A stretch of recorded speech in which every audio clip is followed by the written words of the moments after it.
Señor, hoy tan solo, Señor, queremos pedirte, Padre, que entres a nuestro corazón, Señor, que tu palabra venga, Señor, entre hasta lo más profundo, Señor, de nuestro corazón y alma, Padre, y podamos, Señor, juntos, Señor, ser dirigidos por ti, Espíritu Santo, ser dirigidos, Señor, para agradar al Padre.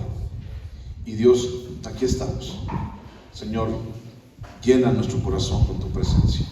Te lo pedimos, Padre, en el nombre de Cristo Jesús. Amén.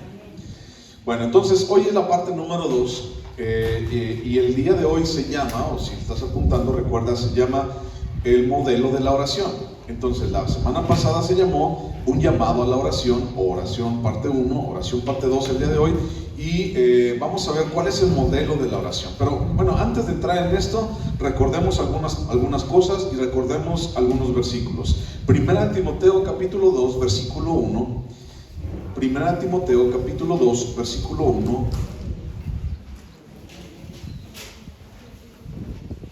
Primera de Timoteo capítulo 2 versículo 1.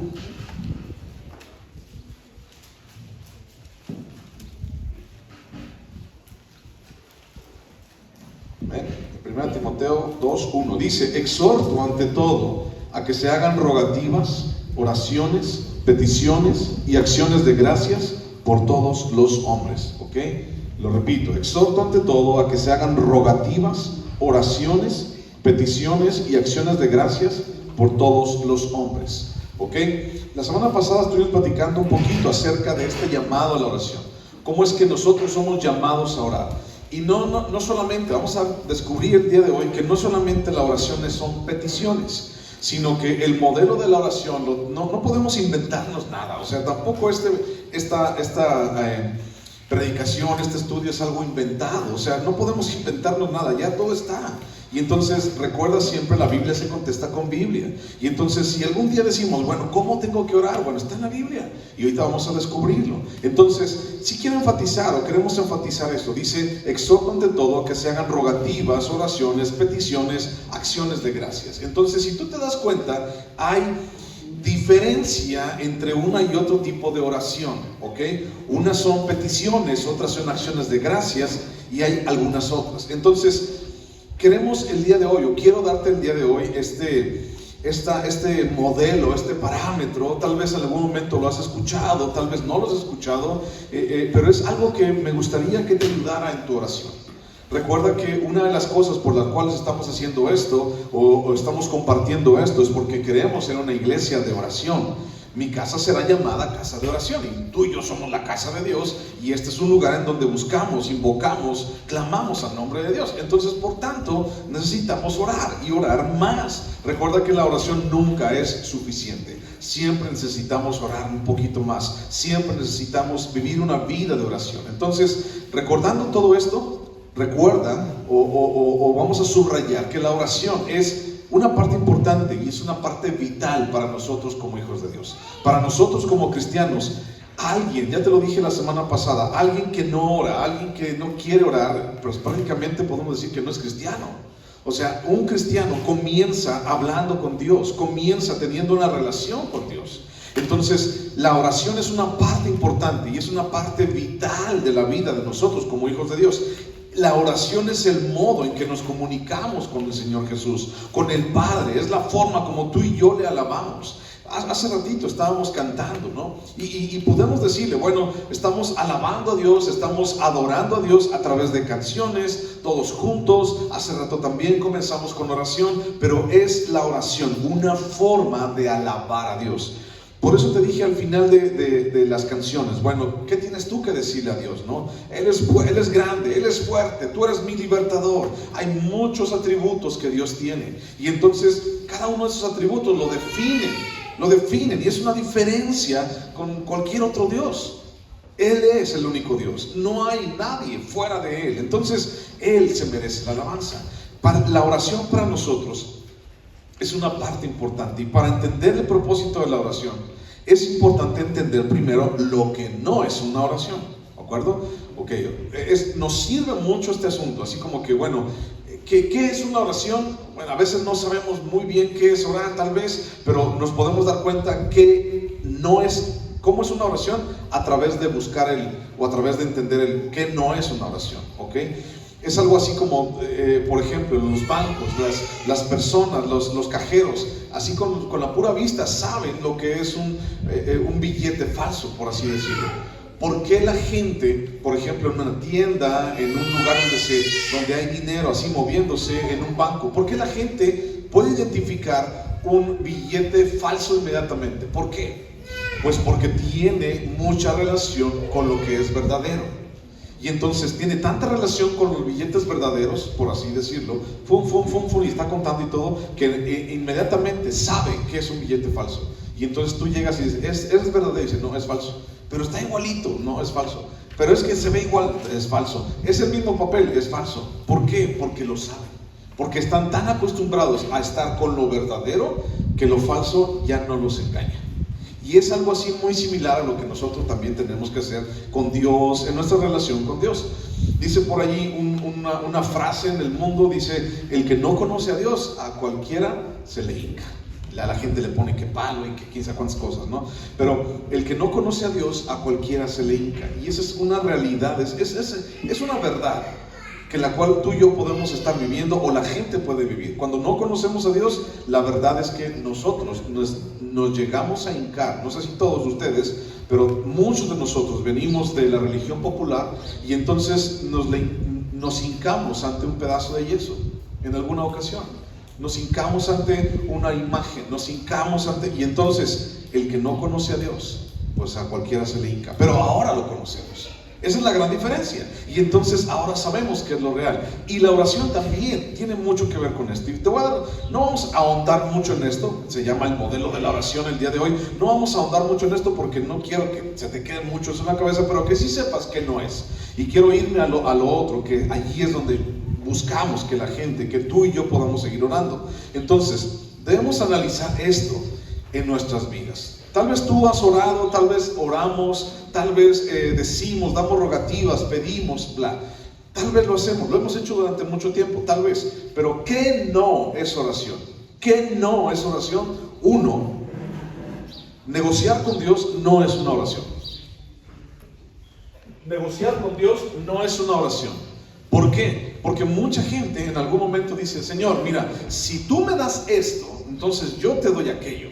Si tú me bendices con esto, entonces yo, Señor, voy a diezmar, voy a comprometerme, voy a servir, voy el domingo en la mañana a limpiar la iglesia, no sé. Pero si tú me lo das, entonces yo voy a darte también. Eso no significa oración. Eso no es oración. Negociar con Dios no es oración. Dos, la oración no es hacer exigencias a Dios. Y entonces el día de hoy está muy de moda una corriente doctrinal, filosófica, modos de pensar que se le llama la declaración positiva. Y esa declaración positiva habla acerca de que tú puedes reclamar lo que es tuyo. Que tú puedes decirle, ordenar inclusive a Dios algo que es tuyo. Entonces, Señor, el diablo nos quitó y entonces, Señor, yo le ordeno, yo te ordeno, Dios, Señor, yo te exijo, yo reclamo, Señor, ese tipo de cosas. Eso no es oración, ¿ok? Hacerle o darle exigencias a Dios, exigirle a Dios, no es oración. Y no solamente por allí, sino también mucha gente dice, bueno, Señor, es que tú me tienes que ayudar, es que tú me tienes que dar, es que tú me tienes que... Y eso no es una oración, ¿ok? Tercer cosa, solo pedirle cosas a Dios, pues eso, bueno, sí son peticiones, pues, pero la oración es mucho más rico que eso. Es algo mucho más grande que solamente pedir cosas a Dios.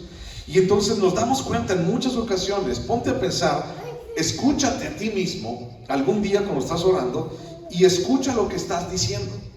Y entonces nos damos cuenta de que los cristianos de verdad durante mucho tiempo solamente pedimos a Dios. Le pedimos, Señor, dame, mira esto, Señor, te pido esto, Señor, te pido aquello.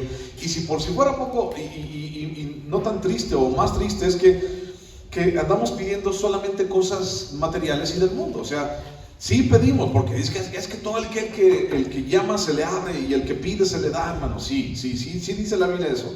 Pero el asunto es, ¿por qué no pides llenura del Espíritu Santo? ¿Por qué quieres un racimo de tacos para tu vida? Algo por así, ¿no? ¿Por qué estás pidiendo ganarte la lotería? ¿Por qué estás pidiendo un coche nuevo? ¿Por qué estás pidiendo una moto nueva? ¿Para qué? Si ni casco usas. ¿Por qué? O sea, ¿por qué estás pidiendo eso? O, Señor, dame un casco, ¿entonces te lo vas a poner? Porque te despeinas según tú. O sea, solo pedirle cosas a Dios es algo también que hemos caído muchas veces nosotros como cristianos. Digo, está bien pedir, eso Dios nos llama a eso, pero sabes a lo que me refiero. Y entonces la gente pide y pide cosas, pero ¿qué tal que le pedimos? Señor, lléname de tu presencia. Señor, así como estábamos cantando hace ratito, Señor, que tu presencia y tu fuego consumidor, te lo pido, Señor, que queme todo lo que hay dentro de mí.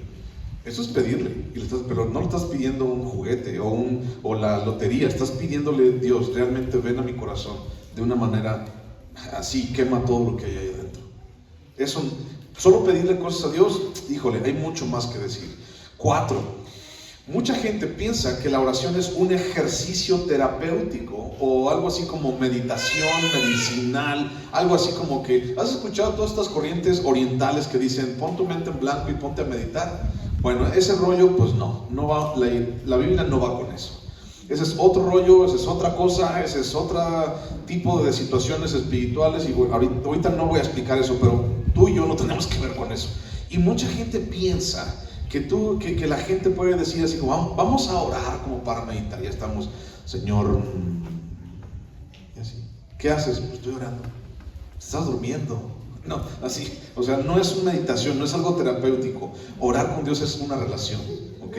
5, orar a Dios no es, fíjate bien, orar a Dios no es, y lo he visto, lo he escuchado en algunas ocasiones, molestar a Dios o quitarle el tiempo a Dios, ¿ok? Porque mucha gente dice, no, es que yo, ¿por qué? ¿Para qué? O es que no me atrevo porque ¿qué tal que Dios no? Como que lo voy a molestar o ¿para qué oro? Eso no es una oración. Oración no es molestar a Dios, quitarle el tiempo a Dios. Dios se complace en escucharte. Dios se complace en saber qué hay dentro de tu corazón. ¿Ok? Otra cosa que no es una oración es una forma de controlar a Dios.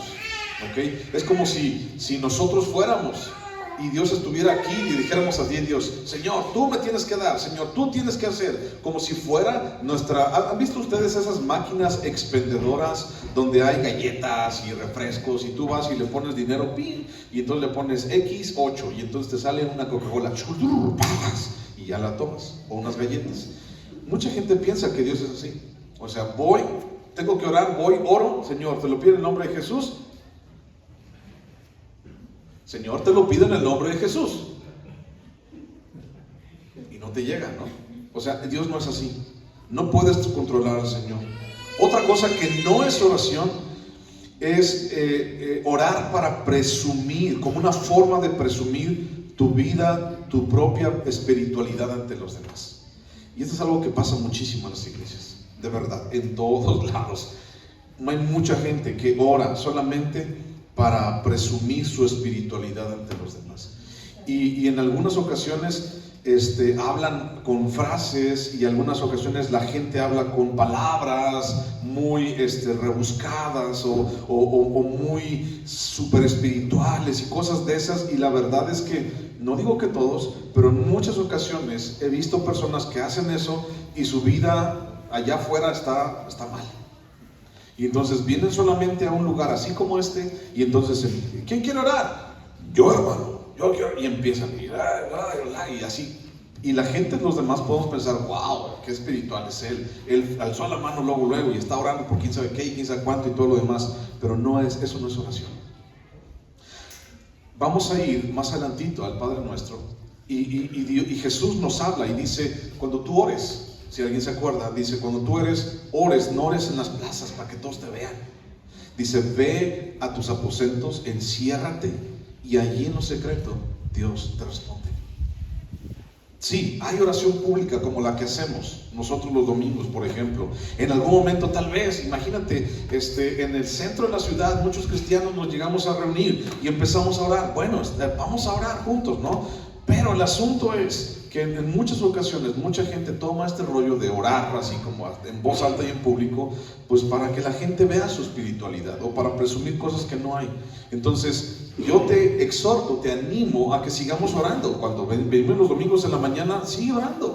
Si te digo vamos a orar unos por otros, sigue orando. Pero hay una gran diferencia entre orar juntos, orar en voz alta, y otra cosa, el orar para que todos te vean y demostrando una super espiritualidad por encima de todos, ¿no?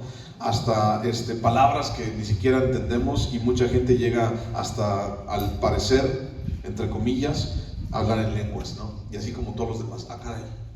Recuerda, bueno, esa es otra cosa, pero recuerda que si no hay un intérprete cuando se habla en lenguas, entonces la persona tiene que callar. Eso es lo que dice la palabra. Bueno, sigamos en la oración. Si tienes dudas, al ratito me preguntas y esto, porque si no, no acabamos. Mucha gente cree que la oración consiste únicamente en pedir cosas, como te decía hace un momento. Y aunque la súplica es una parte de la oración, no es el único propósito de la oración. Orar por nuestras necesidades y las de los demás es necesario, sí, nos beneficia, sí, orar unos por otros nos beneficia, sí, hay bendición en eso, pero la oración es mucho más que eso, es mucho más que pedir. Te pido por mi hermano, te pido por mi hermana, sí, podemos pedir, pero va mucho más allá. Recuerda, rogativas, oraciones, peticiones, acciones de gracias, y hay muchas más. Si tú te metes a internet y buscas ahí cuántos tipos de oraciones hay, ponle oraciones bíblicas. No vayas a poner cuántos tipos de oraciones hay, porque te va a mandar a 4 tipos de oraciones: exclamativa, declarativa, interrogativa y ¿cuál otra? Imperativa. Y entonces te va a mandar a esas, pero esas no estamos buscando oraciones bíblicas. Y te va a mandar a que hay, unos dicen hay 4, hay 5, hay 6, hay 7, hay 10, hay 15 tipos de oraciones. Bueno, cada quien, pero el asunto es que las peticiones no es la única forma de acercarte a Dios. Orar por nuestras necesidades, por las de los demás, trae bendición, pero hay mucho más que eso. Dios tampoco es un genio de la lámpara mágica que responde a todos nuestros deseos. Mucha gente piensa eso. Ni tampoco es un Dios débil al que podemos controlar con nuestras oraciones. Y de repente pensamos así como que, ay, es que si no oro, entonces Dios no va a obrar en la vida de las personas. Si yo no oro, entonces Dios no va a hacer su voluntad. ¿Qué crees? No es cierto. O sea, Dios es soberano y no te necesita ni a ti ni a mí para hacer su voluntad. ¿Estás de acuerdo? Él hace lo que se le pega la gana, porque Él es dueño de todo esto. Él es dueño de tu vida, de mi vida. Él es dueño del aire que respiras en este momento. Y de repente llegamos a pensar así como que, ay, es que Dios va a hacer lo que pásale. Dios va a hacer lo que yo le diga, y entonces la gente busca así como que a controlar a Dios, no controlar su voluntad. Bueno, tampoco es eso. La mejor manera de aprender sobre el propósito de la oración es estudiar el ejemplo de quién crees tú. ¿Quién es nuestro modelo a estudiar? Podemos hablar de David, podemos hablar de Nehemías, pero ¿quién es realmente nuestro modelo? Jesús. Y entonces podemos aprender de Él como no tienes una idea. Porque fíjate bien, y apúntalo allí, Jesús oraba por sí mismo y por los demás. Y también oraba para estar en comunión con el Padre. Jesús oraba para estar en comunión con el Padre. Esa es una de las cosas que a través del ministerio de Jesús aquí en la tierra podemos ver una y otra vez. Podemos ver que Jesús se acercaba y decía, voy al Padre. Y lo que les decía a sus discípulos era, voy a orar con mi Padre, voy a pasar tiempo con Él. Se alejaba. En muchas ocasiones se alejaba a lugares desiertos, si tú vas a la palabra. Entonces, eso es un buen ejemplo, el mejor ejemplo que tenemos del uso de la oración. Acercarnos a estar en comunión con el Padre. ¿Okay? Jesús oraba por sí mismo, sí, pero también por los demás y para estar en comunión con su propio Padre. Otra cosa que hacía Jesús era que Jesús oraba para que el Padre fuera glorificado. Es algo muy importante, es algo muy interesante también. Oraba para que el Padre fuera glorificado. Y en varios pasajes decía, Señor, Padre, pues aquí está, Señor, aquí estoy, y yo hago las cosas para que tu nombre sea glorificado. Una vez llegando al templo en Jerusalén, dice, Señor, yo quiero glorificar tu nombre. Y entonces se oyó una gran voz del cielo y dijo, voy a glorificar mi nombre y será glorificado una vez más. Entonces, Jesús al momento de que está haciendo esto, también ora por sus discípulos y también en algún momento, por ejemplo en el capítulo 17 de Juan, capítulo 17, versículo 20, Jesús dice: Señor, oro por también los que han de creer en mí por la palabra de ellos, o sea, de los discípulos. Mira, te lo voy a leer, Juan 17, 20. Juan 17, 20. El capítulo de Juan 17 es un capítulo excelente. Mucha gente ha sacado muchísimo de allí, del capítulo 17, y podemos hablar mucho acerca de esto y de la oración, pero quiero leer el versículo 20 nada más. Dice: mas no ruego solamente por estos. ¿De quién está hablando? De sus discípulos, ¿ok? Sino también, dice, por los que han de creer en mí por la palabra de ellos, para que todos sean uno, como tú, oh Padre, en mí y yo en ti, que también ellos sean uno en nosotros, para que el mundo crea que tú me enviaste. ¿Sabes por quién estaba orando Jesús ahí? Por ti. Los que han de creer por el testimonio de ellos, de estos, de los discípulos. Estaba orando por ti. En algún momento Jesús, con sus propias palabras, aquí en el mundo, oró por ti. ¿Te das cuenta? Digo, no pudo haber dicho los nombres de todos, porque somos muchísimos, pero estaba orando por ti. Él es todopoderoso, omnisciente, y en ese momento tu nombre estaba en su corazón. En ese momento. Otra cosa por las cuales Jesús oraba, recuerda, comunión con el Padre, oraba por sí, por los demás, para que el Padre sea glorificado. Y otra cosa importante que Jesús oraba era para el sometimiento a la voluntad de su propio Padre. Entonces, ese fue otro aspecto importante en la vida de la oración de Jesús, o en la oración en la vida de Cristo. Es otro aspecto importante en la oración de su vida. Y eso da una evidencia de que Él estaba sometido a la voluntad del Padre. Ahora, ¿era Dios? Sí, es Dios, no era, es Dios. Pero el asunto es que Él nos enseñó, todo esto nos sirve para aprender, y nos enseña a cómo someternos a la voluntad del Padre, cómo vivir bajo la voluntad del Padre. En Mateo capítulo 26, versículo 39, es una oración muy famosa, la oración del huerto de Getsemaní. Mateo capítulo 26, versículo 39. Jesús está orando en el huerto de Getsemaní antes de que lo arresten. Mateo 26, 39.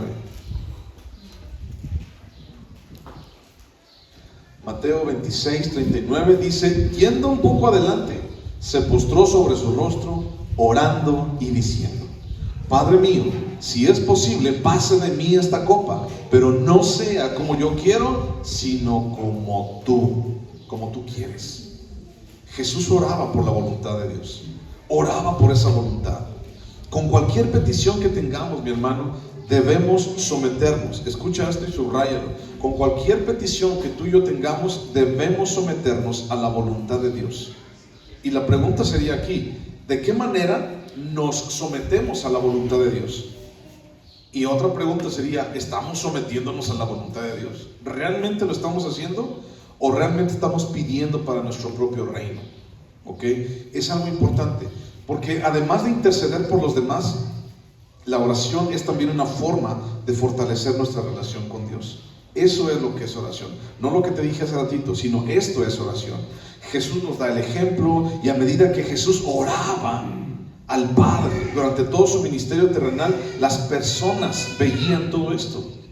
Y entonces empezaron a decirle: Señor, vemos que tú vas a orar, vemos que tú vas y te distancias, y entonces vas a un lugar y vas con el Padre y oras por nosotros y te hemos escuchado. Y entonces les está dando un mensaje Jesús a los discípulos, y le está diciendo: la oración es nuestra comunicación con el Padre, con Dios. Y en la Biblia puedes encontrar muchísimos ejemplos de gente que pasaba tiempo en oración. David, Daniel, Ezequías, Pablo, Nehemías, Isaías, Job, incluso en su situación estaba orando delante de Dios. El propósito principal de la oración es la adoración. Ya te dije algunas cosas que son oración: estar en comunión con el Padre, que el Padre sea glorificado, seguir la voluntad del Padre, fortalecer nuestra relación con Dios y nuestra comunicación, y la adoración. Son diferentes cosas que tu oración debe tener o debemos incluir.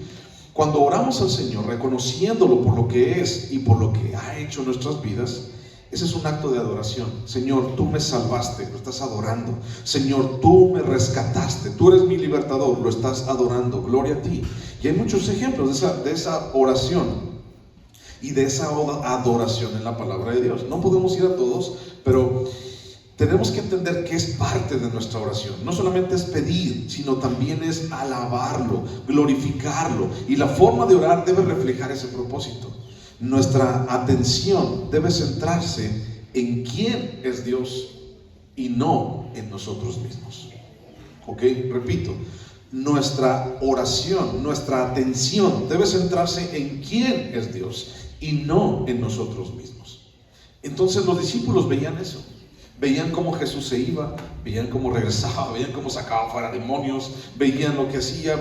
Cuando se llevó a Pedro y a Juan, a Santiago, dijeron, caray, mira, está orando y a ver, enseña. Y entonces llega un momento en donde los discípulos ven tanto que Jesús ora, que le dicen, Señor, pues vemos que tú oras y que te vas y que esto. Y le dicen los discípulos, pues enséñanos, dinos cómo lo hacemos. Así como Juan el Bautista le enseñó a sus discípulos, pues tú enséñanos a nosotros, dinos qué hacer.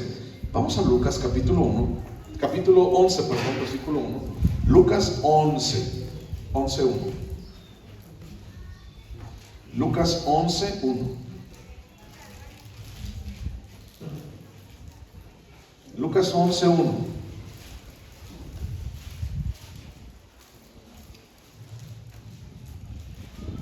¿Tienes? Lucas 11:1 dice, aconteció que estaba Jesús orando en un lugar, y cuando terminó, uno de sus discípulos le dijo, Señor, enséñanos a orar, como también Juan enseñó a sus discípulos. Y les dijo Jesús, bueno, cuando oréis, decid, Padre nuestro que estás en los cielos, santificado sea tu nombre, venga tu reino, hágase tu voluntad como en el cielo, así también en la tierra. El pan nuestro de cada día, dánoslo hoy, y perdónanos nuestros pecados, porque también nosotros perdonamos a todos los que nos deben. Y no nos metas en tentación, mas líbranos del mal. Cuando los discípulos le preguntan a Jesús o le dicen, enséñanos a orar, curiosamente encontramos esta oración modelo. Encontramos esto que Jesús les dijo. Ahora, no dijo, repítenla cada rato y repítenla 10 veces al día para que todo en sus vidas se cumpla. Tampoco dijo, miren, entre más oren esta oración, pues más los demonios se van a salir. No dijo eso. Dijo, cuando oren, ustedes oren así. Y es un modelo de oración. Y vamos a descubrir hoy algo así muy rápido, ese modelo de oración que Jesús le dio a sus discípulos. ¿Cómo se llama esa oración? Padre nuestro. ¿Ok? Entonces, lo conocemos todos como el Padre nuestro. Y dentro de nuestra cultura, en otras culturas diferentes, no es tan marcado como lo que tenemos el día de hoy en nuestra cultura y la religión popular y todo ese asunto. No está tan marcado como en otros lugares, o más bien, aquí está más marcado que en otros lugares. Y entonces, en muchas ocasiones, a muchas personas, incluido yo, el asunto de Padre nuestro, digo, no debe ser así, pero escuchamos Padre nuestro y inmediatamente te recuerda el rosario, ¿sí o no? Bueno, a mí, pues soy el único pecador perverso. O sea, vamos a ver el Padre Nuestro. Lo primero que se viene a la mente es un rosario. Y una señora de esas, ¿no? Siempre se me viene a la mente. Pero bueno, ese soy yo, es mi concupiscencia. Tal vez tú eres más excelso en tu corazón que yo. Pero nos da un modelo, y es lo que queremos aprender el día de hoy. No está dando una oración para repetirla, sino está dando un modelo de oración para que nosotros podamos acercarnos a Dios. Entonces, quedamos en que la oración es una parte importante de nuestra vida, y la oración debe ser ejecutada y desarrollada en nuestras vidas, porque la oración no solamente afecta nuestras vidas y de las de los demás, sino que también es una forma de cómo nos comunicamos con Dios y nos hace crecer en nuestra relación con Él. En el corazón de la oración siempre va a haber un acto de adoración a Dios. O sea, siempre lo vamos a adorar cuando estamos orando. La palabra de Dios pone énfasis en el poder y el propósito de la oración. Y es algo que no podemos descuidar. ¿Qué? La oración. Bueno, vamos al libro de Mateo. Ahí vamos a ver un poquito mejor el Padre Nuestro, porque aquí en Lucas, bueno, necesito una parte que está en Mateo, pues. Ahorita se van a dar cuenta cuál es. Mateo capítulo 6. Mateo capítulo 6, versículo 9. Allí está el Padre Nuestro. o la oración del Padre Nuestro. Mateo capítulo 6, versículo 9. Vamos a estar allí regresando y buscando el Padre Nuestro. Entonces pone una división, no te vayas a perder allí el Padre Nuestro, ¿ok? Fíjate bien, la primera cosa que Jesús les enseña a sus discípulos cuando dicen, enséñanos a orar, la primera cosa que Jesús les enseña a sus discípulos es que tenemos un Padre, ¿ok? Es la primera cosa que Dios les enseña. Padre nuestro que estás en los cielos. Y no solamente un Padre como cualquier Padre, no solamente un Padre terrenal como cualquiera de nosotros tuvimos o llegamos a tener en algún momento, sino tenemos un Padre celestial, un Padre que está en los cielos. Entonces, la manera correcta de orar, de venir a Dios, es como nuestro Padre que está en los cielos. Es algo muy interesante, repito, no tengo tiempo para meterme a todo lo que quisiera yo platicarte acerca de esto, pero este asunto de decir Padre Nuestro reconoce de una manera correcta a quién estamos orando, ¿ok? Reconoce a quién estamos elevando nuestra voz y nuestro corazón. No estamos orándole a San Juditas, no estamos orándole a la Virgen del Chorrito, no estamos orándole al Padre Nuestro que está en los cielos, ¿ok? El mismo Padre que Jesús tiene. Entonces, ese es nuestro Padre. Ahora, esa es la manera correcta de entender a quién estamos orando. Cuando tú oras, no estás orando a ninguna otra persona, estás orándole a Él. Entonces, todo esto viene con un título privilegiado que demuestra nuestra relación privilegiada, ¿ok?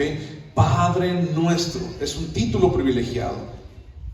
Y nosotros tenemos el privilegio de llamarle Padre Nuestro. Déjame te digo algo, era muy inusual para los judíos en ese tiempo llamar a Dios Padre. O sea, que alguien viniera y le dijera Padre a Dios era algo así como prácticamente una blasfemia, porque la gente no podía. ¿Te acuerdas cuando los 10 mandamientos dicen no tomarás el nombre de Dios, de tu Dios en vano? ¿Te acuerdas de ese mandamiento? Bueno, los hebreos, los judíos, con el paso del tiempo, ese mandamiento lo entendieron. No puedes decir ni siquiera el nombre de Dios. Entonces no le dicen el nombre que está allí en Éxodo, sino él le dicen el Todopoderoso, el Adonai, el Señor, Elohim, el que hizo los cielos. O sea, le dicen de cualquier otra manera menos el nombre que está ahí. Y somos bien criticados los cristianos por decir ese nombre, Yahweh o Jehová, ¿no? Y ahora, si somos criticados por decir eso, imagínate, hablamos y decimos Padre Nuestro. No, hombre, nomás porque no se persignan los judíos, pero prácticamente si te ven a ti diciendo eso, dirían blasfemia. Porque no puedes, ellos, o sea, para ellos, Él sí es su Padre, porque son hijos de Abraham. Nosotros ni siquiera figuramos en los planes de Dios para ellos. Pero Jesús abrió el camino al Padre. Nada va al Padre si no es a través de mí. Un solo camino, una sola verdad, una sola vida. Entonces a través del Hijo llegamos y es nuestro Padre y tenemos un gran privilegio. Para los judíos no, para nosotros sí. El llamarle Padre era considerado algo muy íntimo. Así como, ¿por qué te atreves? Es una falta de respeto decirle a Dios mi Padre, nuestro Padre. Mira, vamos a Romanos capítulo 8, versículo 14. Pablo, el apóstol Pablo, lo menciona o lo define o lo describe de una manera diferente. El mismo concepto, pero lo explica de una manera diferente. Romanos capítulo 8, versículo 14. Romanos 8, 14. Romanos 8, 14. ¿Lo tienes? Romanos 8, 14 dice, porque todos los que son guiados por el Espíritu de Dios, estos son hijos de Dios.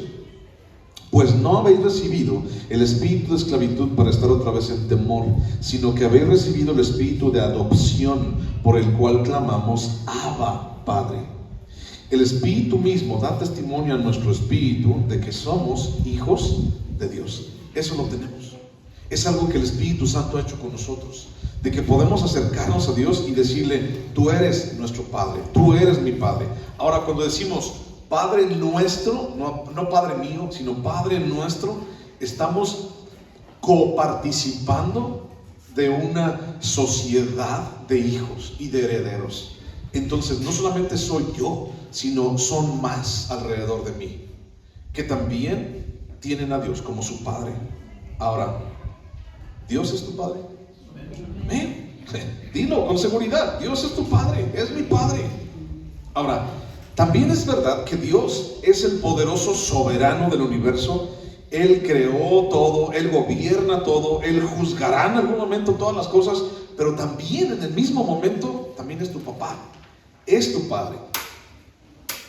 No significa que tu Padre terrenal no lo es, pero estamos hablando de algo mucho más allá de la muerte, algo mucho más allá de lo que podemos ver con nuestros ojos, que Dios es mi Padre. Entonces Él es nuestro Padre, pero también el que está en los cielos. Y cuando decimos eso de los cielos, recordamos gloria y la santidad de Dios. Él es nuestro Padre y nuestro Padre está allá. ¿Ok? Bueno, hay una cercanía con Él, no es ajeno a nosotros, como leemos en Efesios capítulo 2, versículo 11 en adelante, cuando dice que nosotros éramos ajenos al pueblo de Dios, a las bondades de Dios, a la promesa de Dios. No teníamos Dios, pobrecitos de nosotros, pero por su misericordia Él nos acerca ahí. Jesús nos acerca al Padre y ahora tenemos un Padre.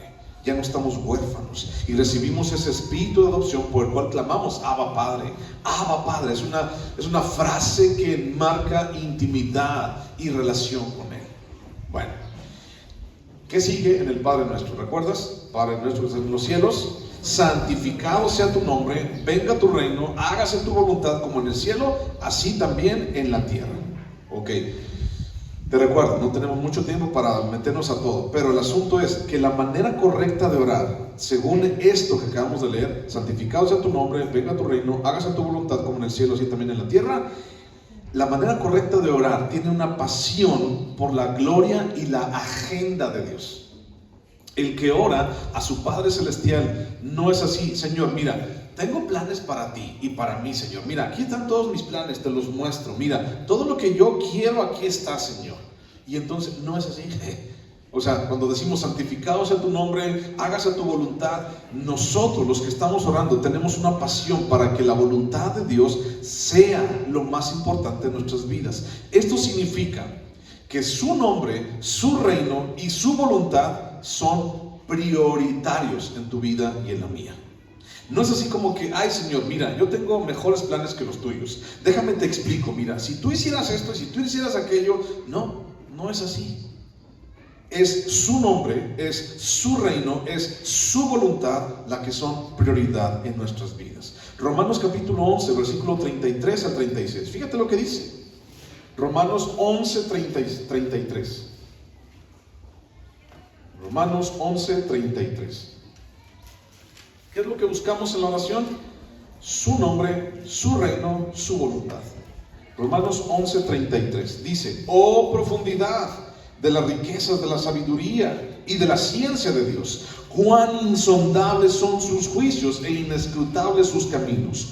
Porque ¿quién entendió la mente del Señor? ¿O quién fue su consejero? ¿O a quién le dio a él primero para que le fuese recompensado? Pues nadie. Dice: porque de Él y por Él y para Él son todas las cosas, a Él sea la gloria por los siglos. Amén. Cuando oramos, la forma correcta de orar es pedir la voluntad de Dios, el reino de Dios en nuestras vidas, que el nombre de Dios sea glorificado, no el nuestro. Todo el mundo, la gente quiere proteger su nombre, la gente busca proteger su reputación también, la gente busca por sí mismo, la gente quiere prevalecer en sí mismo. Y he escuchado mucha gente que dice: es que quiero dejar un legado y que la gente me recuerde y todo lo demás. Pues no vamos a poder lograrlo. O sea, eso no es lo que nosotros buscamos como hijos de Dios. Necesitamos más bien hacer el nombre de Dios famoso. Necesitamos más bien que el nombre de Jesús sea glorificado y que su reino y su voluntad vengan a nuestras vidas y a cualquier lugar donde tú y yo vamos. Entonces, en vez de poner tu nombre, mi reino y mi voluntad, tengo que poner el nombre de Dios, el reino de Dios y la voluntad de Dios primero, y tengo que resistir la tendencia, esa tentación de promoverme a mí mismo.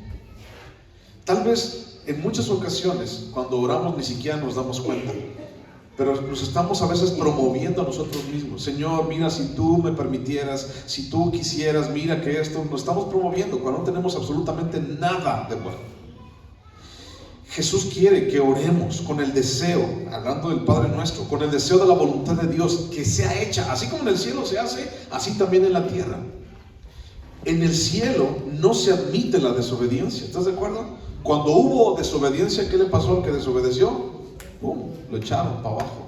En el cielo no se admite la desobediencia, ni tampoco hay obstáculos para la voluntad de Dios. En el cielo, cuando está allí todo su reino alrededor de Él, no hay nada que se le oponga a hacer su voluntad. Y es así mismo que en la tierra necesitamos esa voluntad, porque en la tierra sí hay desobediencia, porque en la tierra sí hay obstáculos para la voluntad de Dios, entre comillas, por así decirlo, porque nada se le puede obstaculizar, nada puede obstruir a la voluntad de Dios. ¿Estás de acuerdo? Él hace lo que quiere, pero es una forma de entender nosotros cómo es que tenemos que orar. No es busco lo mío, sino busco lo tuyo, Señor. Así como en el cielo, así también, Señor, que se haga en la tierra. Así también, Señor, que te obedezcamos, que busquemos tu voluntad y buscamos, por lo tanto, ver la voluntad hecha de Dios, así como en el cielo, también en la tierra. Ahora, cuando tú ores y ores por la voluntad de Dios, no vayas a orar así como muchos fatalistas y resentidos con Dios lo dicen. No, oran así como, Señor, pues tú harás tu voluntad. Pues ya qué, pues yo qué. Señor, te pido esto, pero pues tú vas a hacer lo que tú quieras al final de cuentas. Señor, pues yo no hay nada que pueda hacer al respecto. Haz lo que tú quieras, tu voluntad gana. No me gusta, pero tu voluntad gana. No ores así, porque se escucha como si tuvieras resentimiento en tu corazón. ¿Y realmente puedes tener algún resentimiento en contra de Dios? Pues no, o sea, deséchalo de tu corazón. O tal vez, podrías cambiarlo por un tipo diferente de oración, Señor, y decirlo con un corazón, con alegría, con un corazón perfecto y de confianza a Dios, y decirle, Señor, hágase tu voluntad. Dios, yo sé que es lo mejor para mí. Yo quiero esto tal vez, Señor, pero Dios, realmente busco lo mejor y tú tienes lo mejor para mí, Señor, y cámbiame allí en ese lugar pequeñito, en ese rincón de mi corazón en donde no acepto tu voluntad. Señor, cámbiale, así quítalo, Señor, quémalo con fuego, Dios, porque yo realmente creo que tu voluntad es mejor que la mía. Y entonces la pregunta a ti sería hoy, ¿tú crees que la voluntad de Dios para ti es mejor que la tuya? ¿Realmente lo crees? Bueno, vívelo. Si realmente lo crees, vívelo. Si realmente lo crees, acéptalo. Si realmente lo crees, ejecútalo. Si realmente lo crees, búscalo y pide la voluntad de Dios en tu vida. Tal vez no te va a gustar, pero pídela porque es lo mejor para ti. ¿Sabes qué es lo que pasa muchas veces? Que no lo hacemos porque no nos gusta, o no queremos, o nos raspa, o nos llama a hacer algo que no estamos tan de acuerdo. Pero la voluntad de Dios sigue siendo mejor que la tuya. Recuerda eso. La voluntad de Dios seguirá siendo la mejor que la tuya. Uno puede preguntarse, ¿por qué Dios quiere que oremos, que su voluntad se haga? Como si Él no pudiera saberlo, ¿no? Como si Él no pudiera decir, bueno, sí, pues ya yo lo sé. Pero mira, Dios es más capaz de hacer su voluntad sin nuestras oraciones o nuestra cooperación. Dios quiere que oremos, y oremos porque la voluntad de Dios sea hecha en todos esos alrededores. ¿Tú crees que Él no va a hacer su voluntad contigo y sin ti? Pues la va a hacer, y a pesar de ti, a pesar de nosotros, la va a hacer. Pero ¿por qué Dios quiere que oremos? ¿Por qué Dios quiere que estemos orando por todo esto? Nos invita a la participación en nuestra oración, en nuestro corazón y en nuestras acciones para ver su voluntad alrededor de nosotros, y nos invita a ser parte de esa voluntad, que así como en el cielo se hace, también se haga en la tierra. Entonces recuerda eso. Santificado sea tu nombre, venga tu reino, hágase tu voluntad. Está hablando de que su nombre, su reino y su voluntad sean hechas aquí en la tierra. ¿Qué sigue en el Padre Nuestro? Padre nuestro, ya te lo estás recitando igual que yo, fíjate. Santificado sea tu nombre, venga tu reino. El pan nuestro de cada día, dánoslo hoy. Y perdónanos nuestras deudas. Deudas son pecados, ¿ok? Y perdónanos nuestros pecados o deudas, como también nosotros perdonamos a nuestros deudores o a los que han pecado contra nosotros. Y termina diciendo, no nos metas en tentación, mas líbranos del mal. Bueno, la manera correcta para orar es traer libremente las necesidades propias a Dios. O sea, yo puedo llegar a Dios, es mi Padre, tengo una relación con Él, o debo tener una relación con Él, y debo de llegar a Él y decirle: Señor, bueno, aquí estoy, haz tu voluntad, Señor, de todo eso, ¿no? Pero esto incluye las necesidades de provisión diaria, perdón, fuerza para seguir adelante cuando nos enfrentamos tal vez a una necesidad, a una tentación. ¿Y sabes por qué Dios puso esto? ¿Sabes por qué Jesús pone esto? Pídele a Dios el pan nuestro de cada día. ¿Por qué Dios? O sea, dánoslo hoy. ¿Por qué Jesús puso eso?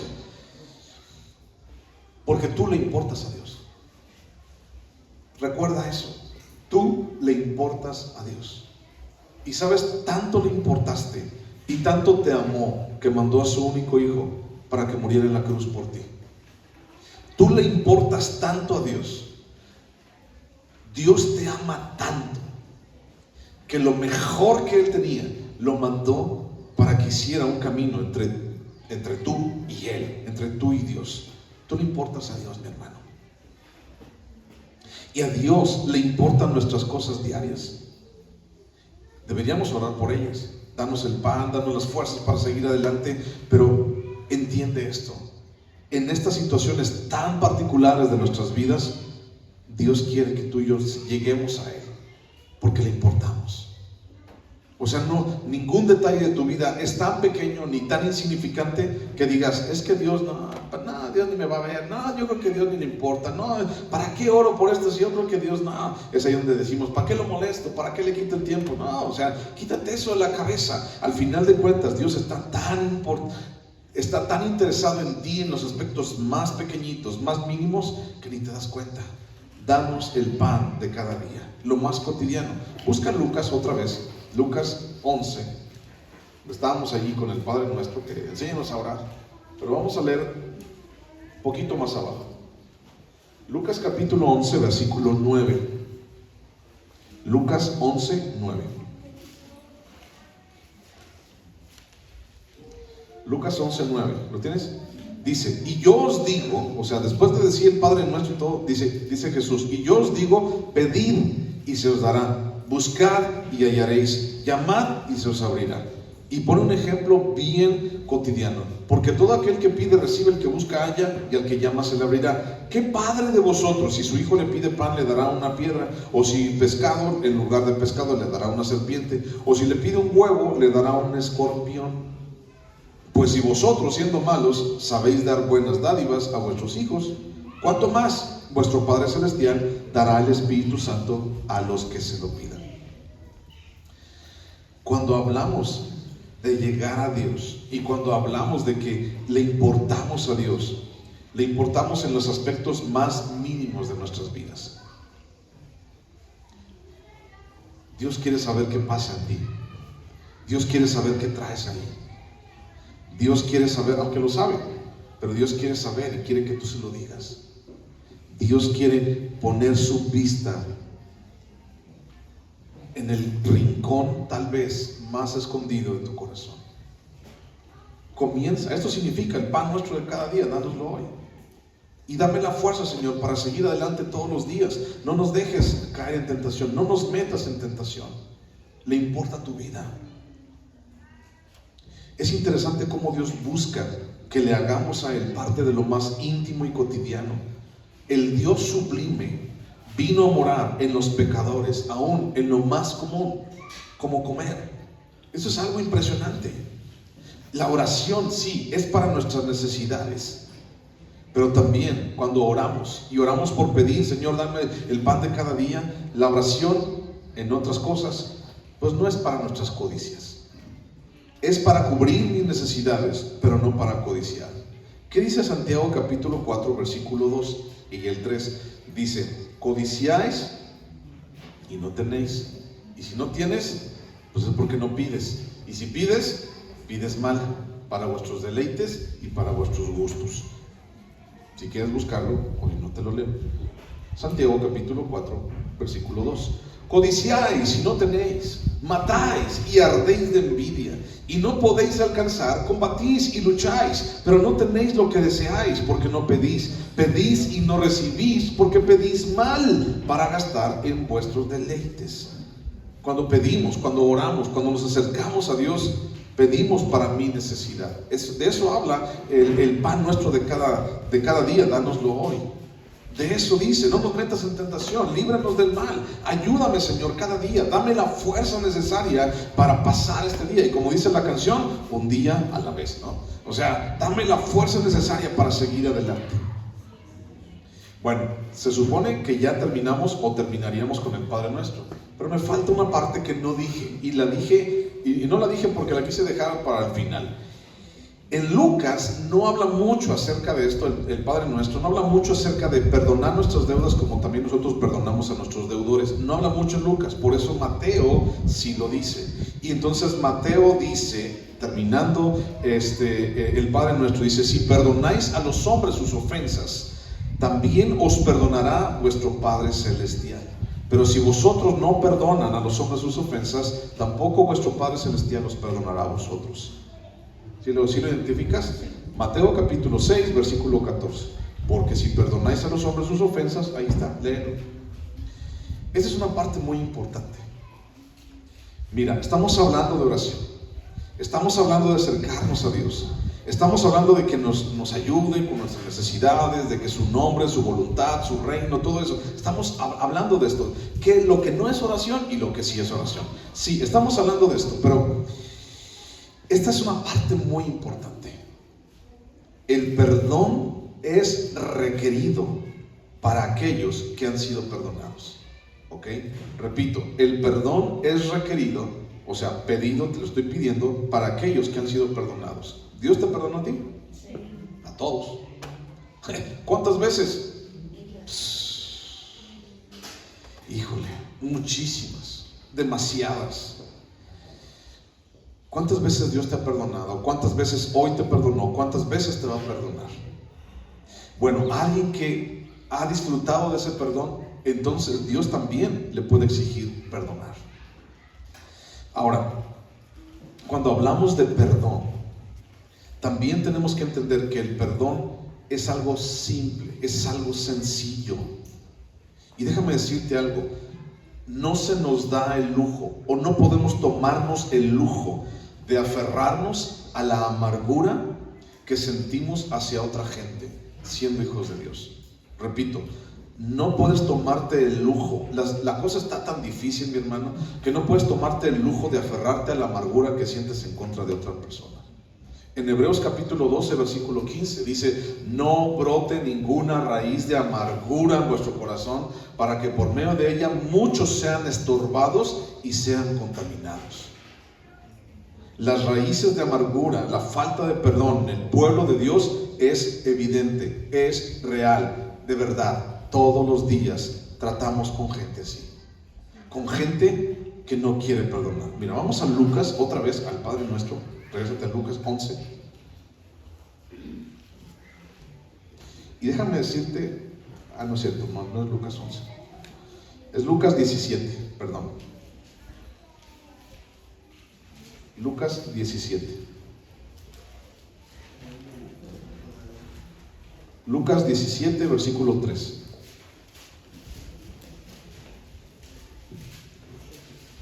Lucas 17, 3.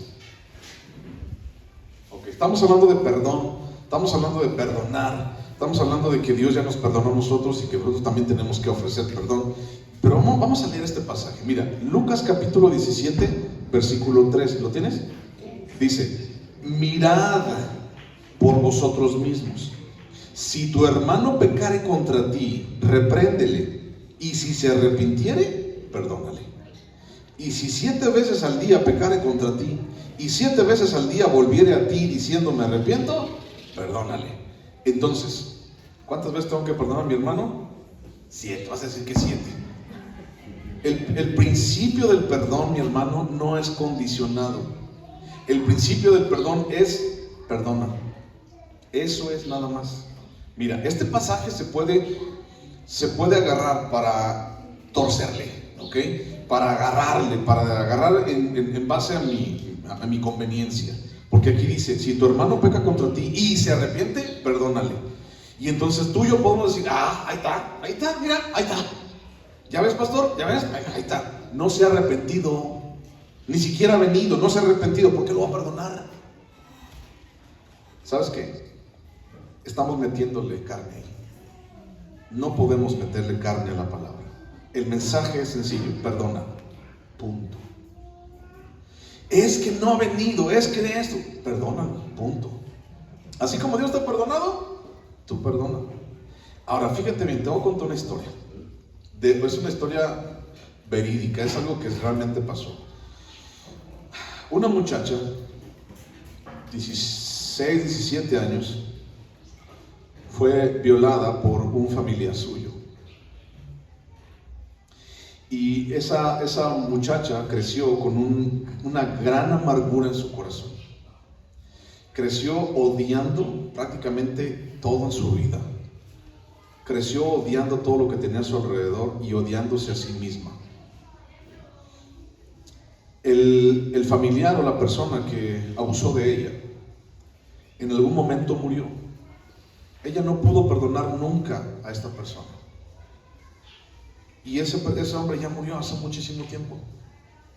Ahora, ¿tú crees que si ella agarra este versículo y dice, yo no voy a perdonarlo porque nunca se va a venir a arrepentir?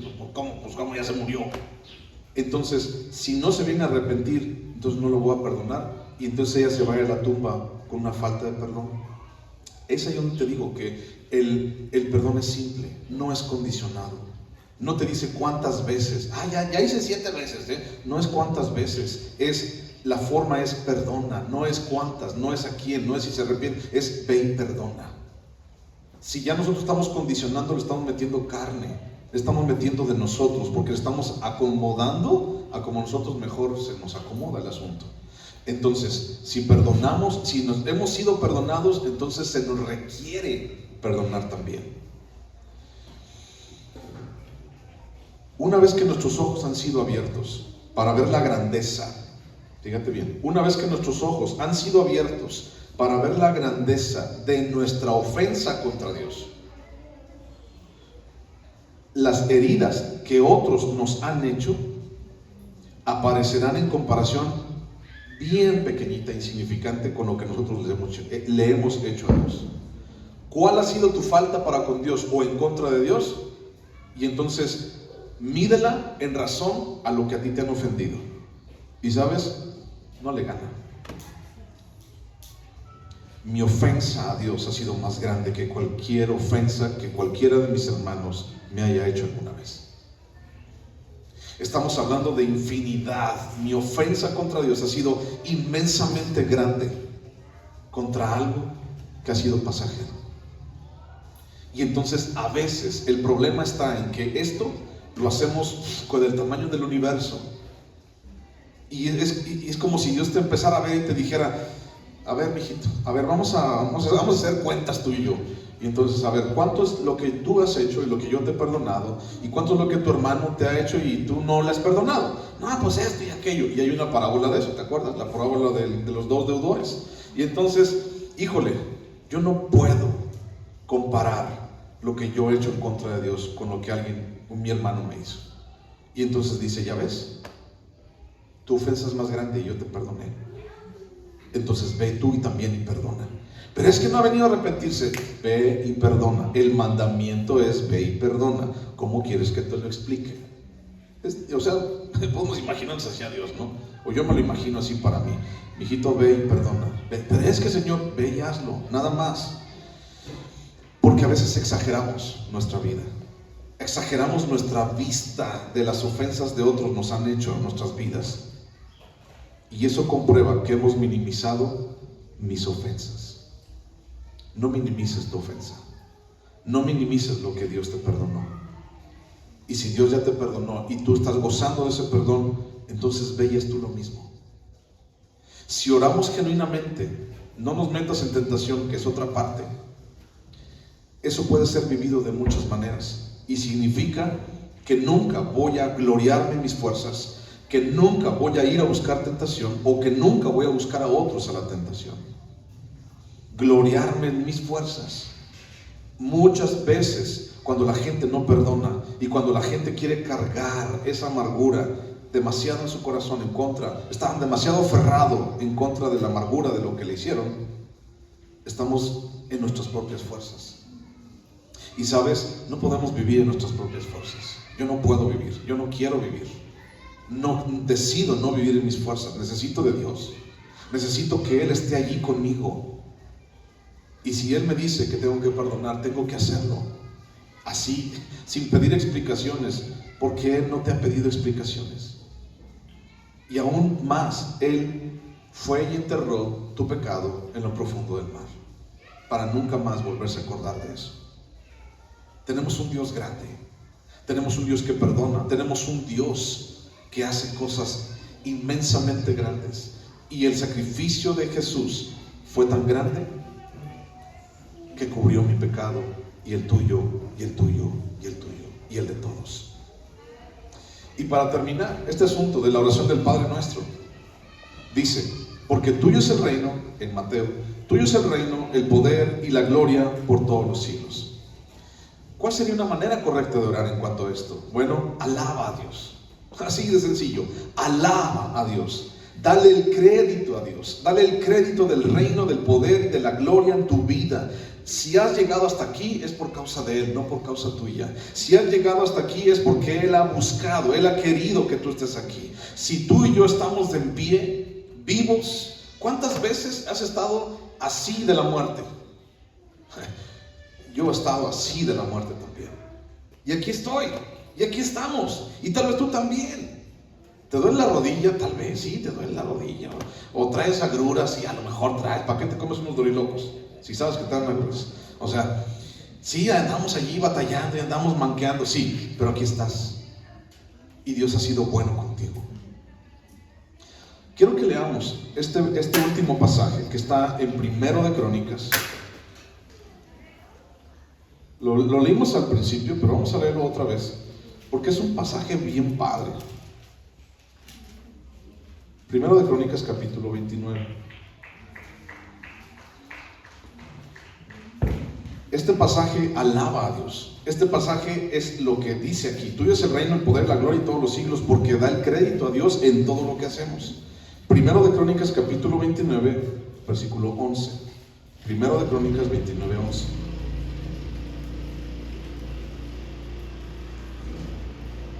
¿Lo tienes? Bueno, fallamos mucho como cristianos en darle a Dios la gloria. Y fallamos en muchas cosas en nuestras vidas, en muchos puntos así, pero esta es una parte esencial del señorío de Jesús en nuestras vidas. No puedo decir que Él es mi Señor si no lo reconozco como tal.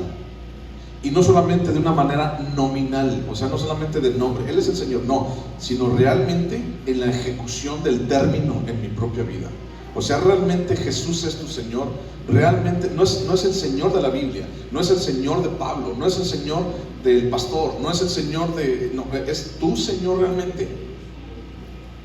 Bueno, cuando decimos, porque tuyo es el reino y el poder y la gloria, estamos dándole a Él el señorío. No solamente reconociéndole, sino dándole a Él el señorío de tu vida. Quiero que leamos por favor juntos en voz alta todos, versículo 11, 12 y 13. Versículo 11, 12 y 13. Eso es una oración y algo que tú le vas a decir a Dios, ¿de acuerdo?